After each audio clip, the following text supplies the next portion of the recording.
மணி tax நேயர்களுக்கு வணக்கம். இன்னைக்கு திரை விமர்சனத்தில் நம்ம பார்க்க போகிற படம் ஸ்டார். இந்த படத்தில் கவின் ஹீரோவாக நடிச்சிருக்காரு. இளன் இந்த படத்தை டைரக்ட் பண்ணியிருக்காங்க. இந்த படத்துக்கு வந்து இளைஞர்கள் மத்தியில் மட்டும் இல்லை, எல்லாத்தோட மத்தியிலையும் ஒரு பெரிய எதிர்பார்ப்பு இருந்தது. ஏன்னா அந்த ட்ரெய்லர் வந்து பெரிய அளவில் ரீச் ஆயிருந்தது. சரி, இந்த படத்தினுடைய கதை என்ன? கவின் சின்ன வயசுலேருந்தே ஸ்டார், அதாவது ஹீரோவாகணும்னு ஆசைப்படுறாரு. அதுக்கான முயற்சிகள் எடுத்துக்கிட்டே வராரு. அவருக்கு படிப்பு பெருசாக வரல. இருந்தாலும் அவங்க அம்மா என்ன பண்ணுறாங்கன்னா, நிரந்தரமாக ஒரு வருமானம் வேணும். தன்னுடைய கணவர், அதாவது கவினுடைய அப்பா, அவர் மாதிரி வந்து வருமானம் இல்லாமல் ஒரு தொழில் இருந்துகிட்டு இருந்தால் குடும்ப கஷ்டப்படும். அதனால் வந்து நம்ம நிரந்தரமாக ஒரு வருமானம் வேணுங்கிறதுக்காக கவின் வந்து இன்ஜினியரிங் காலேஜில் சேர்த்துவாங்க. அதன் மூலமாக அவர் படித்து இன்ஜினியர் ஆகுவாங்க. அங்கே பார்த்தா அங்கே அவரால் படிக்க முடியாது. இருந்தாலும் அவருக்குள்ள இருக்கிற அந்த நடிப்பு திறமை, அந்த ஆக்டிங் பெர்ஃபார்மன்ஸ் எல்லாம் காட்டிக்கிட்டே இருப்பார். இதனால் வந்து அங்கே பார்த்தீங்கன்னா அங்கே ஒரு பொண்ணை லவ் பண்ணுவார். பொண்ணு லவ் பண்ணிகிட்டே இருக்குள்ள டக்குன்னு அவருக்கு வந்து மும்பையில் வந்து ஒரு அழைப்பு வரும். இது மாதிரி ஆடிஷன் இருக்குது வாங்கன்னு சொல்லிட்டு. அவங்க அம்மாட்ட போய் சொல்லிவிட்டு அவங்க அப்பா, அவங்க தங்கச்சி, அவங்க பாட்டி, அவங்க சப்போர்ட்டில் மும்பைக்கு போவார். அங்கே அந்த ஆடிஷனில் ஃபெயிலியர் ஆயிடுவார். ரொம்ப கஷ்டப்பட்டு அங்கே வந்து ஒரு பிச்சை எடுக்கிற சூழ்நிலைக்கு போய் அங்கே அந்த ஆடிஷனில் கலந்துக்கிட்டு அந்த கோச்சுக்கிட்ட வந்து ட்ரெயின் எடுத்துக்கிட்டு திரும்ப இங்கே வருவார், சென்னைக்கு வருவார்.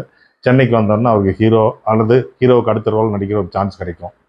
இப்போ வந்து அந்த சான்ஸுக்காக அவர் தேடி ஃபர்ஸ்ட் நாள் ஷூட்டிங்காக காரில் போயிட்டுருக்கோம். ஒரு டமான ஒரு ஆக்சிடென்ட்டு.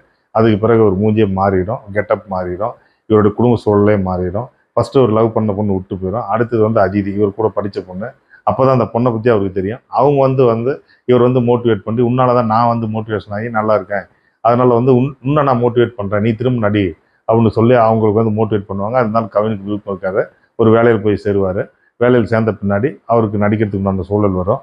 அதுக்கடுத்து குடும்பத்தில் பார்த்தீங்கன்னா அவருடைய ஒய்ஃபு அவங்களுக்கு பிரிகிற மாதிரி ஒரு சூழல் வரும். இந்த மாதிரி சூழல், இவனால் இக்கட்டு, இந்த மாதிரி பிரேக், இதெல்லாம் தாண்டி கவின் ஸ்டார் ஆனாரா இல்லையா அப்படிங்கிறது தான் இந்த படத்தினுடைய கதை. இந்த படத்தில் வந்து டைரக்டர் இளன். இந்த கதையில் தேவையில்லாத நிறைய சீன்கள், நிறைய சீக்வன்ஸுகள். அது வந்து டைரக்டர் இளன் வந்து ஒரு இளம் இயக்குனர், இது அவருக்கு 2வது படம் நினைக்கிறேன். அதனால் அவர் சரியாக அதை வந்து எந்தெந்த சீன் தேவையில்லையோ, ஸ்கிரிப்டுக்கு எதெல்லாம் வந்து தேவையில்லையோ அதெல்லாத்தையுமே வந்து ஒதுக்காமல் எல்லாத்தையும் தேவைன்னு அடைச்சி வச்சு ஒரு படத்தை 2 மணி நேரம் 40 நிமிஷத்துக்கு இழுத்துருக்காரு. குறிப்பாக ஒன்று சொல்கிறேன்னே, இந்த படத்தில் வந்து ஃபர்ஸ்ட் லவ்வை காட்டுவாங்க. இந்த ஃபர்ஸ்ட் லவர் வந்து இவர் விட்டு போயிடுவாங்க. இவர் லவ் பண்ணுறாரு அந்த பொண்ணை. இந்த பொண்ணுக்கு அந்த ஹீரோவுக்கும் கவினுக்கும் வந்து இன்டிமேசி இருக்குங்கிற சீனை மட்டும் ஒரு 10-15 சீனில் டீட்டெயில் பண்ணியிருப்பாரு. அது தேவையே இல்லை. ஏன்னா இவருக்கு அடுத்தது வந்து இவரை வந்து லைஃப்பில் பேலன்ஸ் பண்ணி கூட்டிகிட்டு போகிறது சுரபி தான். அந்த கேரக்டர் டீட்டெயில் கரெக்டாக பண்ணியிருக்காரு. பீனிங்கில் எதுக்காக எந்த காரணத்துக்காக அவள் லென்த்து வச்சாரு அப்படின்னு தெரியல. அது மட்டும் இல்லாமல் நல்ல சின்ன சின்ன கேரக்டரைசேஷன் வந்து இந்த படத்தில் வந்து அழகாக போர்ட்ரேட் பண்ணியிருக்காரு. அதை மாதிரியான கேரக்டரைசேஷனை டெவலப் பண்ணியிருக்கலாம். எனக்கு தெரிய எல்லாருமே மறந்தது, விமர்சனத்தில் கூட யாருமே பெருசாக சொல்லாத ஒரு கேரக்டர் உங்களுக்கு சொல்கிறேன்னே. இந்த படத்தில் பார்த்தீங்கன்னா நான் ஏற்கனவே சொன்ன மாதிரி லால் அவங்க அப்பா, அதுக்கு அடுத்தது சுரபி, அதுக்கடுத்து பார்த்தீங்கன்னா ஒரு 2 சீனில் வருவார். கவின் வந்து ஒரு கம்பெனிக்கு இன்டர்வியூ போவார். அங்கே வந்து இன்டர்வியூ முடிச்சுட்டு அவருக்கு வந்து விருப்பம் இல்லைன்ட்டு வெளியே வந்துடுவார். டீ கடையில் டீ சாப்பிட்டுருப்பாரு. அப்போ வந்து அந்த இன்டர்வியூ பண்ண அந்த ஆஃபீஸர் வருவார் டீ கடைக்கு. வந்தோடனே அவர் ஒரு டீ வாங்குவார். டீ வாங்கி சாப்பிட்டுட்டோன்னே கவின்கிட்ட கேட்பார், நீ பாம்பே ஆடிஷனுக்கு போகணும்ல, அந்த காசை புடி அப்படின்னு கொடுப்பார். கவின் அப்படி திணறி போய் நிற்பார். அப்போ அவர் சொல்லுவார், நான் வந்து இப்போ மேனேஜரு, ஆனால் நான் வந்து காலேஜ் படிக்கும்போது ஒரு பெரிய கிக் பாக்ஸர் ஆகணும்னு சொல்லி அவ்வளோ ப்ராக்டிஸ் பண்ணேன். ஆனால் என் ஃபேமிலி சூழ்நிலாம் நான் ஆக முடியல. என்ன நீ இப்போ பார்க்குறீ இல்லையா, இந்த உருவம் என் உருவமே கிடையாது. நான் காலேஜில் எப்படி இருப்பேன்னு தெரியுமா, என்னை பார்த்து எல்லோரும் எவ்வளோ மிரளுவாங்க தெரியுமா அப்படிம்பாரு. ஆனால் அப்படி சொல்கிறவரை வந்து ஸ்க்ரீனில் நம்ம பார்க்கும்போது நமக்குள்ளேயே அந்த ஒரு பரிதாபம் வந்து தொத்திக்குது. கவின் வந்து வேறு எதுவுமே பேச முடியாது, அந்த பணத்தை வாங்கிடுவார். நீ போ, என் கனவை வந்து நீ வந்து நிறைவேற்று, இன்னும் மாதிரி இளைஞர்கள் நிறைவேற்றுன்னு சொல்லி அனுப்புவார். இந்த மாதிரியான சின்ன சின்ன கேரக்டர் தான் தமிழ் சினிமானுடைய பில்லர்.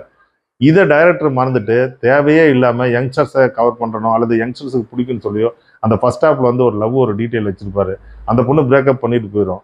எது தேவை எது தேவையில்லை அப்படிங்கிறத ஒரு டைரக்டர் முடிவு பண்ணுறது தான் அந்த படத்தினுடைய வெற்றியே இருக்குது. இது பார்த்தீங்கன்னா டைரக்டருடைய சைடு. சரி, கவின் எப்படி நடிச்சிருக்காரு? கவினுக்கு வந்து இது வந்து 3வது படம் ஹீரோவாக நடிக்கிறதுல.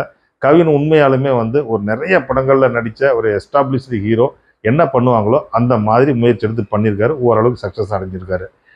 ஸ்கூல் ஏஜ் கவின், அதுக்கு அடுத்தது என்ஜினியரிங் காலேஜ் கவின், அதுக்கு அடுத்தது பார்த்தீங்கன்னா மும்பையில் வந்து அவர் அங்கே போயிட்டு எல்லாத்தையும் இழந்துட்டு பிச்சைக்கார மாதிரியான ஒரு கெட்டப்பில் ஒரு கவின். அதுக்கடுத்து சென்னையில் வந்துட்டு இவருக்கு ஒரு பட சான்ஸ் கிடைக்குது. அப்போ ஒரு ஆக்சிடென்ட் ஆகுது. ஆக்சிடென்ட் ஆன பின்னாடி அவருக்கு வந்து மூஞ்சில் தழும்பு. அதுக்கடுத்து பார்த்தீங்கன்னா நீங்கள் ஃப்ரெண்ட்ஸ் படத்தில் வந்து கிளைமாக்ஸில் விஜய் வருவார்ல, ஒரு வட்டமாக தலையில் ஹேர் கட் பண்ணிட்டு, அந்த மாதிரியான கவின். நிறைய கெட்டப் சேஞ்ச் இருக்குது. அவர் கேரக்டரைசேஷன் நிறைய வேரியேஷன் இருக்குது. அதை கரெக்டாக புரிஞ்சுட்டு நடிச்சிருக்காரு. எனக்கு தெரிய இந்த படத்தினுடைய ஒவ்வொரு சீனும் கவினுக்காகவே எழுதப்பட்டது மாதிரி இருக்குது. அதுக்கடுத்து லால் மற்ற சின்ன சின்ன கேரக்டர் சொல்லியிருந்தேன். இது வந்து ஆக்டிங் பெர்ஃபார்மன்ஸ் சைடு. அதுக்கடுத்து யுவன் சங்கர் ராஜா ஒரு பிரமாதமான பின்னணி இசை. இதில் வந்து யுவன் சங்கர் ராஜாவுக்கு நிச்சயமாக தெரிஞ்சிருக்கும் இந்த சீன்லாம் தேவையில்லை, டைரக்டர் எதுக்கு எடுத்து டீட்டெயில் பண்ணியிருக்காருன்னு.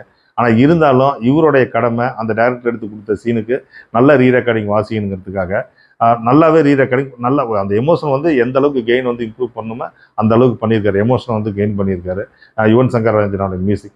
இது எல்லாமே இந்த படத்துக்கு ஒரு பெரிய சப்போர்ட்டாக இருக்குது. திரும்ப திரும்ப மணி டாக்ஸில் நம்ம சொல்கிறது என்னன்னா, இப்போ இருக்க யங் டைரக்டர்ஸ் நல்லா புரிஞ்சுக்குங்க. ஒரு கதை டீமை உருவாக்கிங்க, ஒரு டீம் வச்சுக்கோங்க, ஒரு சீனியர் டீம் வச்சுக்கோங்க. அல்லது உங்கள் ஃப்ரெண்ட்ஸுங்களே நிறைய நாவல் படிக்கிறவங்க, நிறைய இது இது அவங்க வந்து அவங்க பேசும்போது சென்சர் பண்ணி பேசுவாங்க சில விஷயங்கள்ல சினிமாவில் இருக்கிறவங்க.